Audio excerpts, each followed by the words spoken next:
Think what happens in this election a year from now doesn't have anything to do with Virginia state election a few days from now? Well, you might want to think again. Governor Bob McDonnell planning a campaign blitz to boost Republicans in the state, but will the president need an even bigger boost in Virginia for 2012?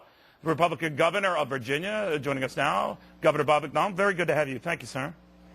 Thanks, Neil. Glad to be back. You tip a couple of seats your way. You've got full control of the government apparatus in Virginia. How doable is that? Very. It's only happened for 2 years since Reconstruction, after the Civil War, that we've had a Republican governor and a Republican legislature. So we're looking forward to having that opportunity and privilege to governing. Our Senate right now is 22 to 18, so we need to pick up 2 seats. The Republican governor's lieutenant governor tiebreaker.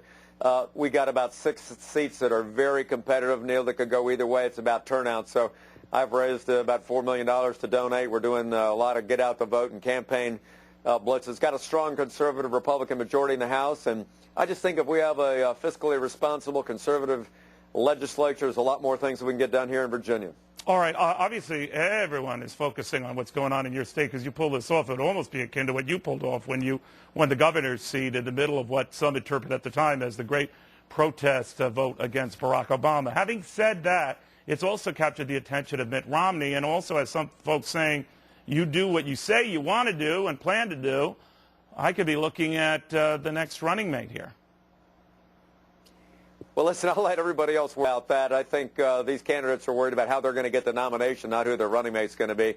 But I do think it's an important point, and we're doing this at the Republican Governors Association, is we're focusing on turning down the rhetoric, focus on solving problems and getting results, keeping government limited, and balancing budgets. That's what governors do, and I think if we had more of that in Washington, we'd be in better shape as a nation. What do you think of, by the way, talking about this presidential race, these latest allegations against Herman Cain, all unproven? You get this idea now that a third woman wants to come forward and talk. We don't know if that's true or not. We just know the reports. We know the allegations, and we know it comes just as Herman Cain was ascending. Do you think it's fair? Do you think these criticisms are fair?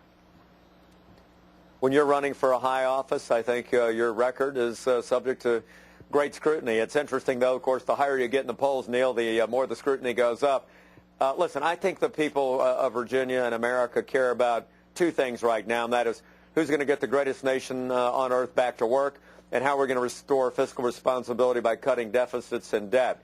These other character issues are relevant, but they got to be meritorious, and I haven't followed it close enough. I just think we got to focus on the things we need to do to continue to make America an exceptional nation. It's very early on, and I know you don't focus on presidential polls, but it has not hurt Herman Cain in the polls thus far. Of course, as more comes out, maybe the opposite will happen, and it looks better for Mitt Romney.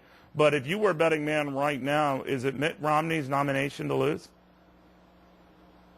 I'd be happy if it was a current or former governor, because those are people that have to get results and create jobs and balance budgets. So I think Romney, Perry, certainly at the top. Herman Cain's made a very strong showing. But Mitt Romney, you'd have to say, over the last 6, 7, 8 months, has been the steady one. He hadn't closed the deal, but he's kept his percentage of the vote pretty constant, while others have gone up and down.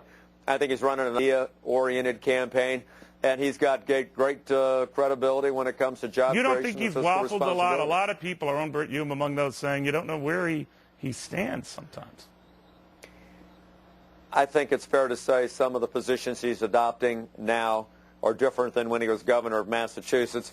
Mitt will have to explain those differences. I think what I see now is he's on the right side of a lot of those issues now, whether they're social or financial. And look, a guy that's been head of the Olympic Committee and run Bain Capital and created jobs, that's kind of the type of skill set you want running America right now. Governor, we'll watch you next week. Thank you. Be well, sir. Okay, thanks.